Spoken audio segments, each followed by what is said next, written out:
పార్టీలకు అతీతంగా కులాలకు అతీతంగా మేము ఇక్కడ సమావేశమయ్యాం. ఎందుకంటే హిందువులందరూ ఒక్క తాటి మీదకి వస్తే సత్తా ఏంటో చూపించగలం. కానీ మేము గవర్నమెంట్ని నమ్మాము, పోలీసు వారి మీద శాఖ మీద నమ్మకం ఉండింది. ఇంతవరకు కూడా ఒక్క విషయంలో కూడా మొన్న చలానా పడినప్పుడు కనిపించిన సీసీటీవీ ఫుటేజు ఈ రోజు చెయ్యి నరికిన తర్వాత నిన్న మొన్న కనిపించలేదు, అసలు పని చేయట్లేదు అంటే ఏమనుకోవాలి? ఎవరి నిర్లక్ష్యం అనుకోవాలి? ఎవరు చేస్తున్నారు అనుకోవాలి? అన్య మతస్థులైనా ఏ మతస్థులైనా మాకు చూపించండి.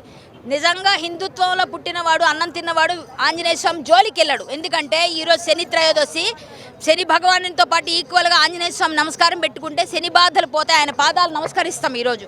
అలాంటిది వాడు మా అందరితో పెట్టుకున్నాడు, స్వామి భక్తులతో పెట్టుకున్నాడు. హనుమంతుడు అంటేనే లంక అంతా తిరిగి తిరిగి చుట్టబెట్టి వచ్చినవాడు.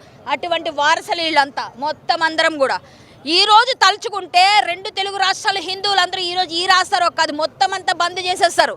కానీ మేము గవర్నమెంట్ నమ్మాం, పోలీసు వారికి శాఖకు హెచ్చరించాము, అడిగాము, బతిమాలాం, బామాలాం.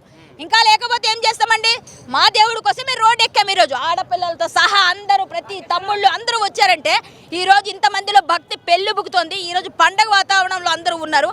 ఇలాంటి టైంలో మా స్వామిని విరగొట్టిన అది పోనేమైనా మామూలు విగ్రహమా? రాతి విగ్రహాన్ని ఎలా విరగొడతాడండి? గాలికి ఎలా ఊడిపోద్దండి? పిచ్చోళ్ళలా కనిపిస్తున్నారు హిందువులందరూ. వాళ్ళకి మాకు ఇమీడియట్గా ఆ ఫుటేజ్ కావాలి. వాళ్ళకి వచ్చింది, వాళ్ళ దగ్గర ఉంటుంది మా నమ్మకం.